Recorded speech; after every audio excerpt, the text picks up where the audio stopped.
This episode is brought to you by Vital Farms. Isn't it bullshit to have to question where your food comes from? At Vital Farms, you can trace your pasture-raised eggs all the way back to the source, the pasture. On the side of each pasture-raised carton of eggs, you'll find the name of the farm where your eggs were laid. And when you look the farm up on their website, you'll get a peek at all the sunshine, fresh air, and open space the hens enjoy. Learn more and find out where to buy them at vitalfarms.com. Vital Farms, keeping it bullshit-free.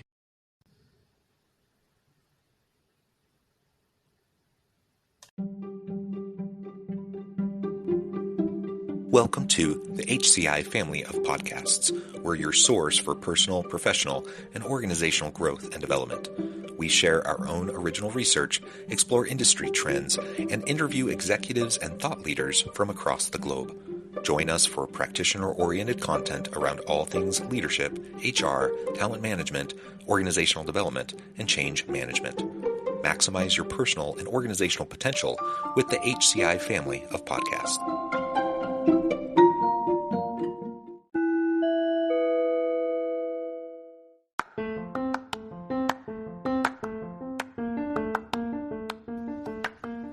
Welcome to the podcast. In this podcast episode, I talk with Deb Calvert about encouraging and supporting leadership at every level of the organization.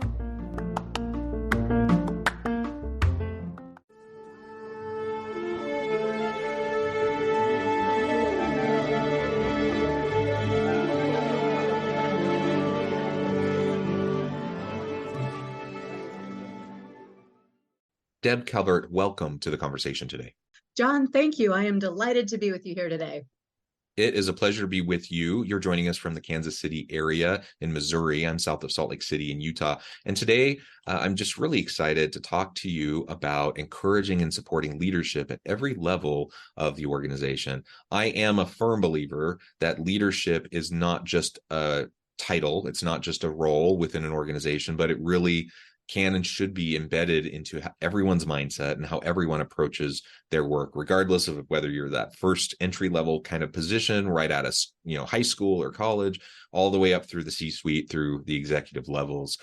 Everyone needs to be a leader. And we as organizational leaders need to be developing leadership competencies and capabilities within all the people on our team, regardless of what level they might be at. So I'm just thrilled to have the chance to talk with you and to unpack this together today. As we get started, I wanted to share Deb's bio with everybody. Deb Calvert is president of People First Productivity Solutions and founder of People First Leadership Academy, is an ICF certified executive coach and certified master of the Leadership Challenge. Previously, Deb was an HR director with a Fortune 500 company. She works with clients to build organizational effectiveness by developing leaders, improving team cohesiveness, and strengthening soft skills. She has been recognized as one of the 65 most influential women in business by Treeline. What a wonderful background. Again, a pleasure to have you. Anything else you would like to highlight by way of your background or personal context before we dive on in? I love this topic, and I'm so glad that we're talking about it. Let's see if we can blow some minds today, because maybe people haven't thought about themselves as leaders. I love blowing people's minds. That's like my favorite. So very good. So let's start with just the general kind of framing up of this. Why leadership development, and what connections are there between leadership development and other positive outcomes like employee engagement, satisfaction, productivity, innovation? Yeah, well, first, why leadership? I don't know about you, John, but every day it seems like things get harder than they used to be. And I believe that in this world today, every single person is craving clarity and maybe control and a sense of leadership, direction, that we're all looking for someone to guide us. And sometimes we need to be self-leaders. And there's this big void. So I believe this topic is more timely than it's ever been. And it will always be an important one. The links are huge. You could look at just about any research and it would tell you that there are positive benefits that come from developing leaders. But you mentioned employee engagement. I'll park on that for just a moment just to unpack this. Yeah, so employee engagement, when we say that term, what we're really talking about is a two-part. It's a cause and effect. Employee engagement is an emotional connection that an employee feels for their organization. And if they feel that emotional connection, then they'll apply additional discretionary effort to the work that they do. All right, so what? It's great, sounds good in a survey. But when you have those two things, when you have an emotional connection, that means people stay longer. Mm-hmm. So you improve your retention. And when they stay longer and they care more, and now they're applying additional discretionary effort, by every conceivable metric, that means that productivity goes up. Mm-hmm. And customer satisfaction goes up because of the higher productivity and the happier employees. So then you've got top line revenue increases, you've got better Can I bottom zoom in line on profit. that? Yeah, can I Yeah. zoom in on that piece just really quick? The customer satisfaction piece, customer satisfaction, customer loyalty. Lots of studies have shown that the more satisfied and engaged your employees are, the more satisfied and loyal your customers will be. And think about that for a moment. Why is that? Now, just imagine, like, don't imagine, I mean, reflect on your experiences in places that have been really great, places to go as a customer, and places that have not been so great. When you go to a place where you have bad customer interactions, where you just get really frustrated and you're like, I'm never going back there again. I'm going to go tell all of my friends and neighbors that that's the most horrible place and I never want to go there and they shouldn't go there either. When those types of experiences happen, how happy, satisfied, and engaged do you think the employee is at that organization that caused that negative interaction?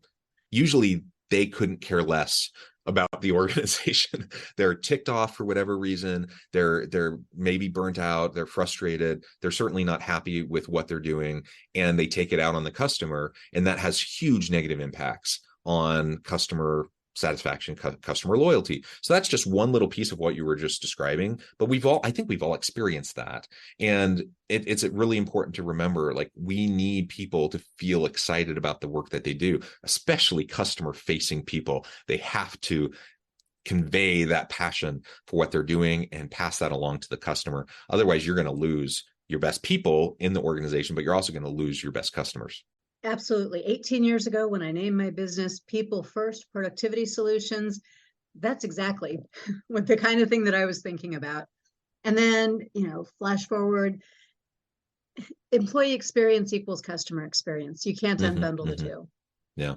And this beautiful domino effect, right? So we got productivity, customer loyalty, and satisfaction.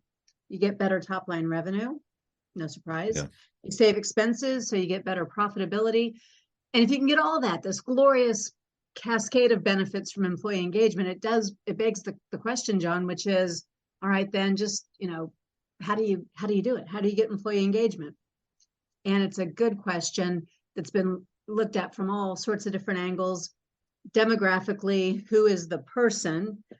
Culturally, mission-based, who is the organization? But none of those factors has nearly the impact as does leadership development. Leadership development equals customer experience in double-digit impacts by every measure. So that's why I feel like employees deserve companies who will develop leaders and leaders at every level, to give employees that opportunity to feel good about the work that they're doing and the companies they work for.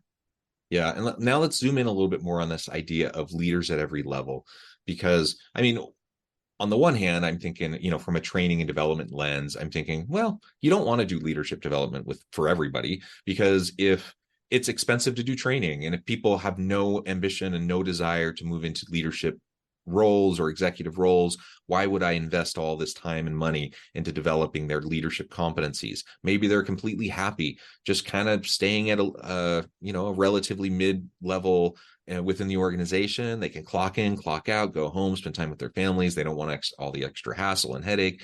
Maybe that's where they're at, and they don't want all this other stuff. So why would I pour into them and invest in them leadership stuff that they're never ever going to want to do? So that's like the one, the training and development or learning and development hat, kind of the worst case scenario or devil's advocate position. How would you respond to that? We have to give 3 responses to adequately cover the subject. And the first is, we have to unbundle what leadership really is. It's not management and it's not executives only. Leadership at every level is not a new concept, and it's not some fancy way of getting training to everybody in your organization. It's just an acknowledgement of reality. The truth is, everybody leads. They already do. Whether you know it or not, or like it or not, they do.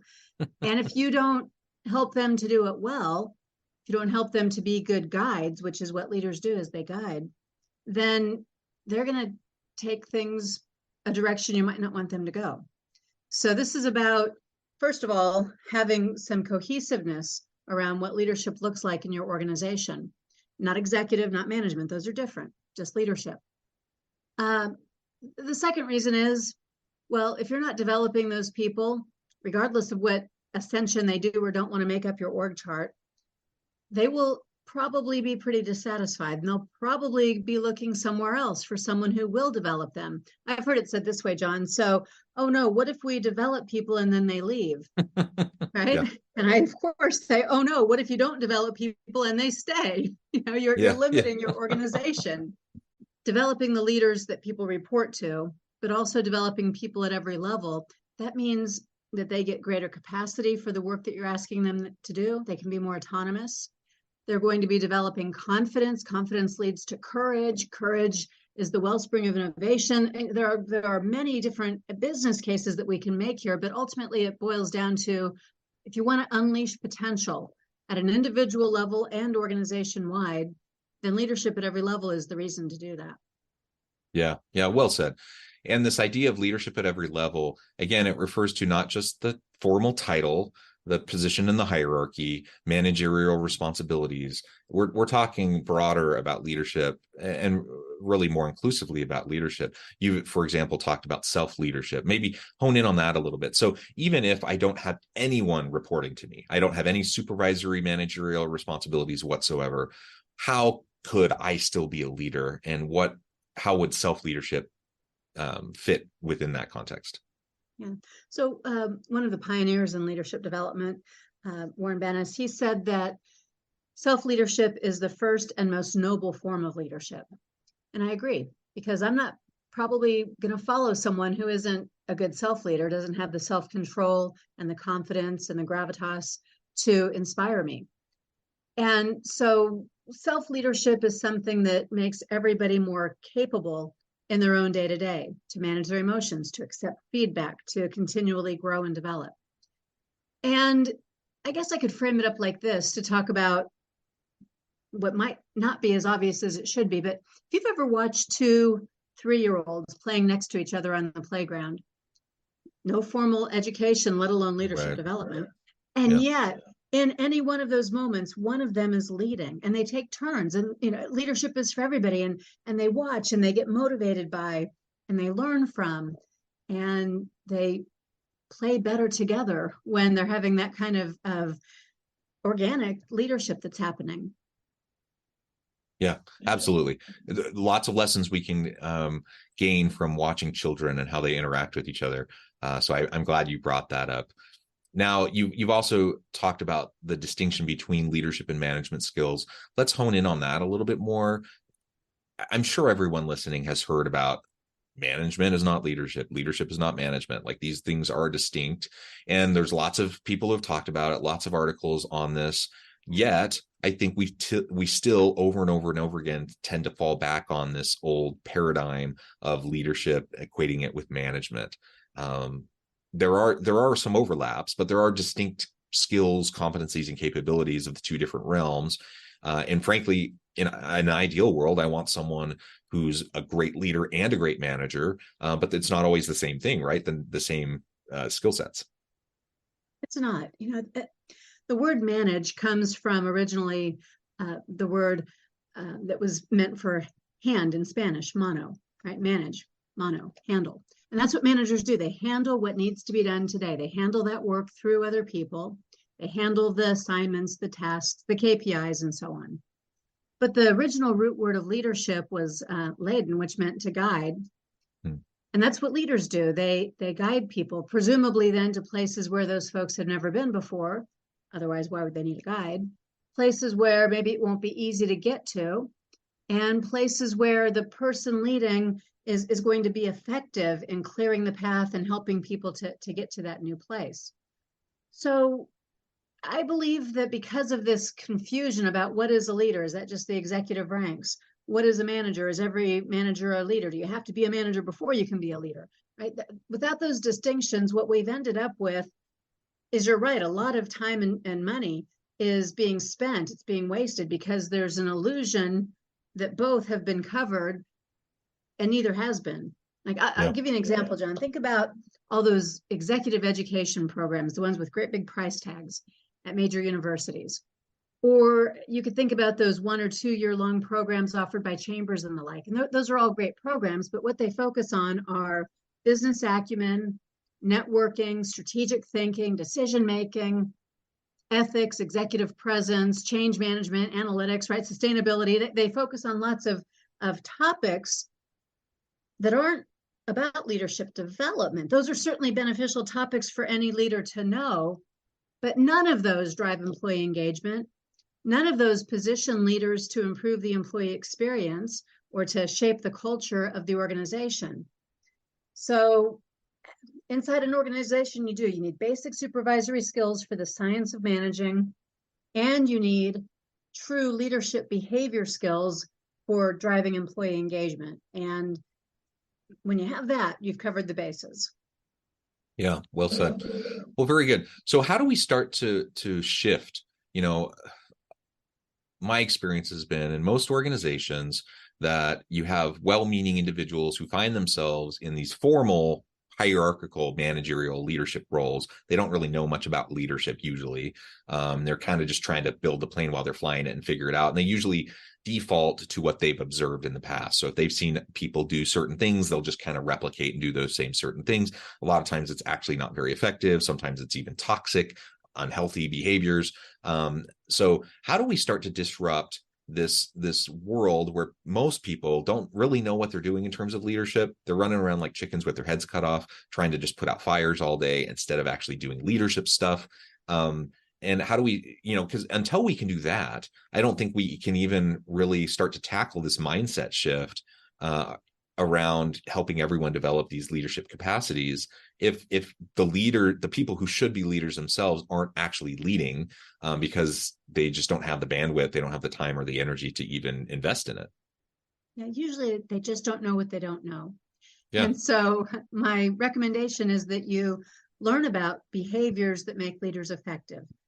There is an evidence-based framework. It's called the 5 Practices of Exemplary Leadership. Over 6 million people have participated worldwide in 40 years of research about that. It's referenced in just about any leadership book that you'll probably ever pick up. It comes from Jim Kouzes and Barry Posner. The book that they've written is called The Leadership Challenge, and that's also the primary branding around their workshops. But those 30 behaviors that are nested within all of that, every one of them has an impact on employee engagement. Every one of them is proven. You're not just guessing or trying to start from scratch to craft something. And it fits very nicely in with any other construct that you might have for your leadership development, because this is the piece that's behavior based. Simple, 30 easy behaviors that anyone could do more frequently and will become more effective when they do. So I don't think you were after a commercial message there, but that's the one and only way I know that gets people to see leadership for what it is. It's a set of choices and behaviors. Yeah. And from your own experience, both with that framework and your own work, you've worked with lots of clients doing lots of great work. What would be maybe those 2 or 3 things that you would suggest to anyone listening today if they want to start taking these first steps forward? Yeah. Well, I'll give you a few of the behaviors as examples. I think one that is more important today than ever, given the state of the world, is a behavior that's super simple, and it's not going to be a surprise to anyone, but you have to actually choose it. And that's to actively listen to diverse points of view. So not just letting the sound fall in your ears, not giving lip service to, okay, let's do a round robin so everybody has an opportunity to express their opinion, but actively, as often as possible, mining for those diverse points of view and then genuinely considering them and bringing them into the mix. I just think that's a solid starting place, and probably no one is doing that as often as they'd really like to be. Yeah, good. And others? Yeah, so some of the other ones are super easy. The one that rates most high, and I'll tell you the one that rates most often low in the assessment, the one that most often in my experience rates at the top of the 360 assessment that goes with this, is that you treat others with dignity and respect. Yeah. Okay? No brainer. But do it more often and do it very thoughtfully, because that could mean different things to different people. So know people to do it well. Yeah, well, and that does connect with the first one as well, right? Unless you're talking to people, getting access to and exposure to diverse perspectives and really carefully listening, you're not going to be in a position to treat people with dignity and respect. You're just not. And it really is that simple. Like the number of times I tell this to clients or, people who are in training sessions or just students at the university, that like you boil all of this down. You boil all of the leadership stuff, all of the organizational behavior stuff, all of the change stuff. You boil it all down to like some very simple things. One of the most simple foundational pieces is treat people with dignity and respect. Like if you just like if we would all just treat people with dignity and respect, this world would be so much better. Organizations would run so much better and would be so much more healthy. And all of the division and the polarization that we see in society, it wouldn't magically go away, but you just listen to people and treat them with dignity and respect, and be a little bit compassionate towards their perspective. And my goodness, so many of the challenges that we face would not magically go away, but they bleed to the background a little bit, and we'd be in a better position to address them in meaningful ways. So I love the two that you just mentioned. I think that is like perhaps the most important thing that anyone can do within their organization, within your own self-practice, within your working with your teams. Listen hard. Try to get diverse perspectives, and not in performative ways, but actually paying attention and really taking into account what people are sharing with you. We've all been there. We've all been in those meetings where people ask for input, and you know very well that they've already made their decision and they're just going through the motions to so people can feel like they're being included. And you know that they're not actually taking into account your perspectives. That's frustrating. That's demotivating. That's actually not going to build any engagement. It's going to erode engagement and trust. And then treating people with dignity and respect at that foundational level, just recognizing, helping people recognize what your company, what your organization is all about is about people. It's about treating people well. And we're going to disagree on things. We're going to vehemently disagree on things at times. And sometimes, we're going to be at huge odds and butting heads with each other, but we're still going to be focused on treating each other with dignity and respect, recognizing that people have good reasons for their perspectives. And it's built on experiences. It's built on their own unique background. And until we can listen hard and understand where they're coming from, we're probably going to be missing out on some really important pieces that could help us perform better, serve our clientele better, bring more value to the marketplace. Well said. Just like you said earlier, watch the 3-year-olds on the playground, right? They typically do more of that than sometimes we see in office places. So let me give you the bottom one.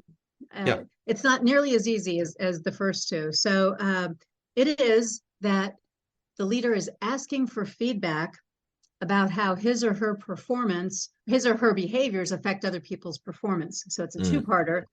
Asking for feedback is hard enough, but now asking for very narrow, specific feedback. I did this, John. How did that impact you? It's a scary promise, but highly effective. Yeah. No, it can be. People often don't like holding that mirror up in front of their face and actually looking at and acknowledging what is staring right back at them.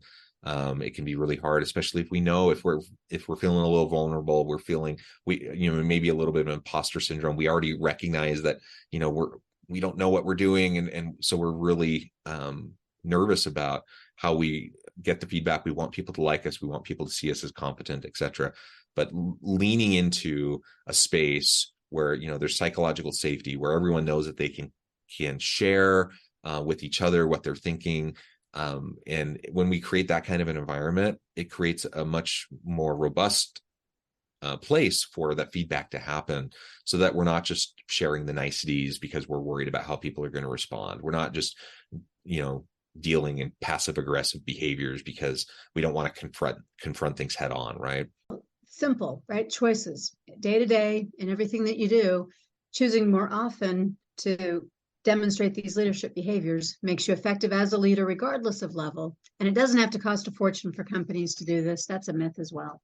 So yeah, it's and everything we just into. talked about, those 3 areas, I suspect anyone listening would say, yeah, I would love for everyone in my organization to better further develop those 3 competency areas, right? And those skill sets. So let's do it. Let's commit to it. Well, Deb, it has been a real pleasure. I know the time, I need to let you go here in just a minute, but before we wrap things up for today, I wanted to give you a chance to share with the audience how they can connect with you and find out more about your work, your team, and then give us the final word on the topic for today. Well, thank you again, John. My company is People First Productivity Solutions, the website People First PS. You'll find me, Deb Calvert, on LinkedIn, or you can go over to Amazon and get my brand new, hot off the press, latest book release. It's called Discover Questions for Connections, Clarity, and Control. And it's all about using questions to be more effective as a leader and in anything that you do. I'll give you this wrap-up thought on the topic. It's a quote from Eleanor Roosevelt.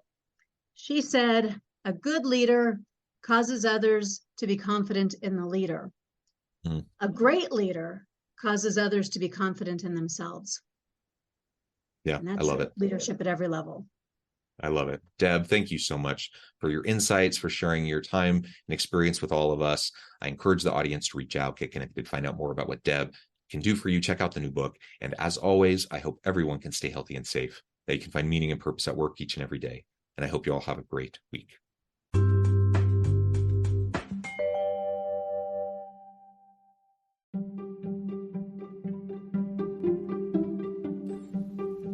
Thanks for joining us for this episode of the podcast. We hope you stay healthy and safe, and please join us again soon.